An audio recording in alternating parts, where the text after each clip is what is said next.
2023லேருந்து எடுக்கப்பட்ட ஒரு தெலுங்கு திரைப்படமான ஏஜென்ட் திரைப்படம் எப்படி இருக்கு அப்படிங்கிறதா இந்த ரிவ்யூல பார்க்க போகிறோம். இப்போ இந்த படம் வந்து தமிழ் டப்பிங்கோட வெளிவந்திருக்கு.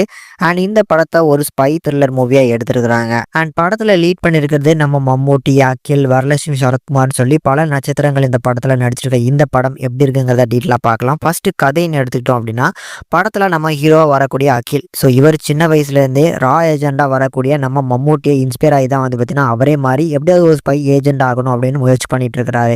ஆனா அகிலோட முயற்சிகள் எல்லாமே ஃபெயிலியர் ஆக ரா ஏஜென்ட் ஆக முடியாம நின்றுட்டு இருக்க நம்ம அகிலுக்கு வந்து ஒரு கட்டத்துல மம்மூட்டி ஒரு டாஸ்க் கொடுக்குறாரு. இந்த கார்டுன்னு அழைக்கப்படுற ஒரு பெரிய சிண்டிகேட்டோட ஒரு கிரிமினல். ஸோ அவனோட போய் வந்து வேலைக்கு சேர்ந்து அந்த கூட்டத்தையே வந்து பார்த்தீங்கன்னா அடியோட அழிக்கிறது தான் அவரோட மிஷினே.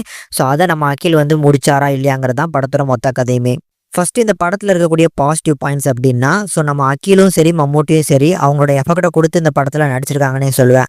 ஸோ ஆக்ஷன் சீக்வன்ஸ்லலாம் அகிலோட பர்ஃபார்மன்ஸ் வந்து ஓரளவுக்கு நல்லா தான் பண்ணியிருக்காங்க. ஆனால் ஆக்ஷன் சீக்வன்ஸாக இருக்கட்டும், இந்த படத்தோட ஸ்க்ரீன் பிளேவாக இருக்கட்டும், ரொம்ப வந்து பார்த்தீங்கன்னா ஒரு கிரிஞ்ச் மேக்ஸாக தான் இருக்குது. சொல்லப்போனால் இந்த படத்தோட கதை இருக்குது பார்த்தீங்களா, அது ஒரு எஃபெக்டிவான ஒரு கதையே இல்லை. மேலும் வந்து இந்த படத்தில் இருக்கக்கூடிய ஒவ்வொரு சீனை பார்க்கும்போதும் ஒரு 4-5 தமிழ் படம், ஹிந்தி படம்னு சொல்லி நிறைய படங்களை பேர் சொல்லலாம். அந்த மாதிரி அத்தனை படங்களையும் ஒரே படங்களை அரைச்சி ஒரு சீனாக எடுத்து அதை படமா எடுத்த மாதிரி தான் இந்த படம் பார்க்கும்போது எனக்கு ஃபீல் ஆச்சு. சரி, இப்படி அரைச்ச மாவு தான் அரைக்கிறாங்க, அதை நல்லா அரைச்சாலும் அது பார்க்கறதுக்கு நல்லா இருக்கும். ஆனால் அதுவுமே அவங்க சரியா பண்ணாதனால எந்த ஒரு சீனுமே பார்க்கறதுக்கு எஃபெக்டிவா இல்லை. முக்கியமா படத்தோட கிளைமேக்ஸ் ரொம்ப ஒரு கிரிஞ்ச் மேக்ஸா இருக்கு.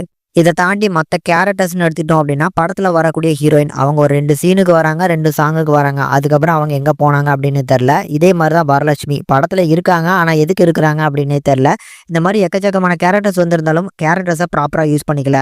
மற்றபடி போர் அடிச்சா பார்க்கக்கூடிய ஒரு ஆவரேஜான ஒரு ஸ்பை த்ரில்லர் மூவி. தமிழ் டப்பிங்கை பொறுத்தளவுக்கு நல்லா பண்ணியிருக்காங்க. ஒரு ஒன் டைம் வாட்சபிள் மூவி தான். ஃபேமிலிஸோட உட்காந்து பார்த்து என்ஜாய் பண்ணுற மாதிரி ஒரு ஒன் டைம் வாட்சபிள் மூவி. முடிஞ்சா வேணா ட்ரை பண்ணி பாருங்க.